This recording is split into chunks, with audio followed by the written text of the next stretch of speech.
ناظرین اکرام، السلام علیکم ورحمۃ اللہ تعالی وبرکاتہ۔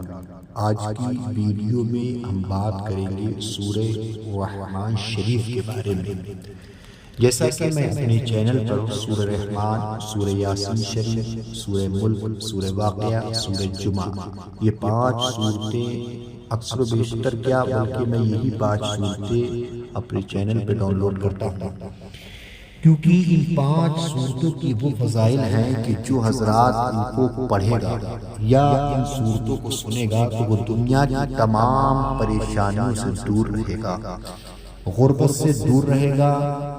بیماری سے دور رہے گا، اور تمام پریشانیاں جو بھی دنیا پہ ہیں ان ساری پریشانیوں سے دور رہے گا۔ تو بارہا میں ان صورتوں کے فضائل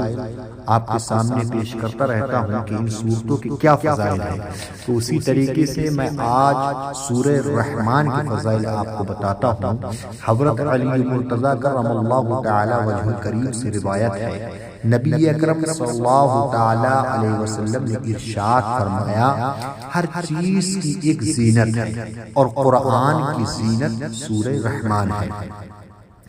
مفتی احمد یار خان نعیمی رضی اللہ تعالی عنہ،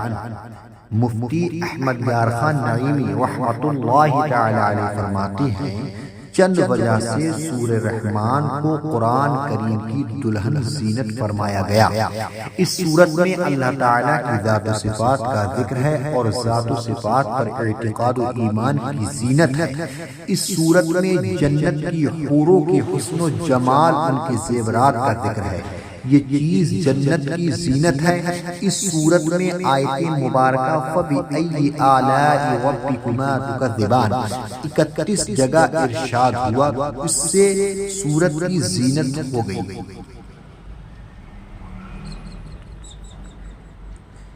فَبِأَيِّ آلَاءِ رَبِّكُمَا تُكَذِّبَانِ 31 جگہ ارشاد ہوا، اس سے صورت کی زینت زیادہ ہو گئی۔ حضرت فاطمہ زہرا رضی اللہ تعالی عنہا سے روایت ہے، رسول کریم صلی اللہ تعالی علیہ وسلم نے ارشاد فرمایا، سورہ حدید، سورہ واقعہ،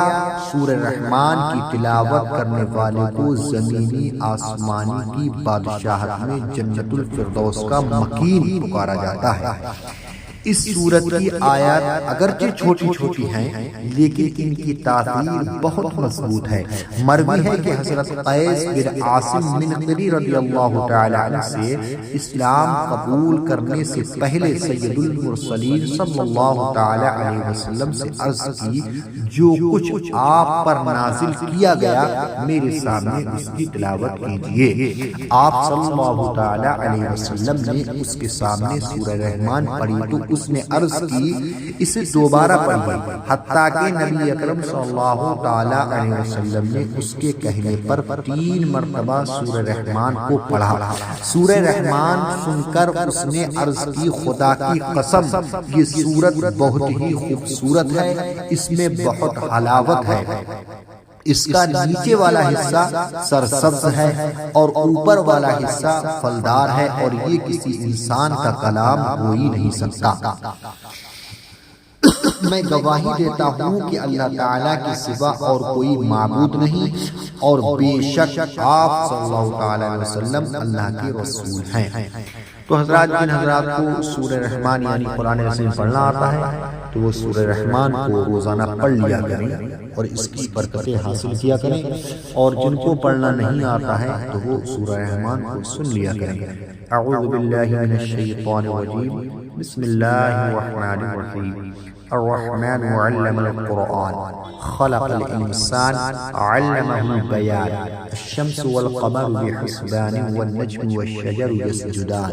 والسماء رفعها ووضع الميزان ألا تطغوا في الميزان وأقيموا الوزن بالقسط ولا تخسروا الميزان والأرض وضعها للأنام فيها فاكهة والنخل ذات الأكمام والحب ذو العصف والريحان فبأي آلاء ربكما تكذبان خلق الإنسان من صلصال كالفخار وخلق الجان من مارج من نار فبأي آلاء ربكما تكذبان رب المشرقين ورب المغربين فبأي آلاء ربكما تكذبان مرج البحرين يلتقيان بينهما برزخ لا يبغيان فبأي آلاء ربكما تكذبان يخرج منهما اللؤلؤ والمرجان فبأي آلاء ربكما تكذبان فله الجوار المنشآت في البحر كالأعلام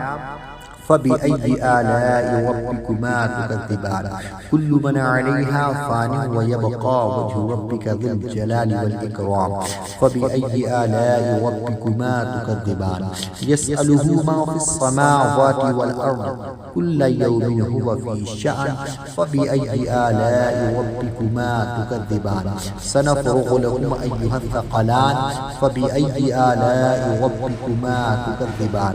يا معشر الجن والإنس إن استطعتم أن تنفذوا من أقطار السماوات والأرض فانفذوا لا تنفذون إلا بسلطان فبأي آلاء ربكما تكذبان يرسل عليكما شواظ من نار ونحاس فلا تنتصران فبأي آلاء ربكما تكذبان فإذا انشقت السماء فكانت وردة كالدهان فبأي آلاء ربكما تكذبان فيومئذ لا يسأل عن ذنبه إنس ولا جان فبأي آلاء ربكما تكذبان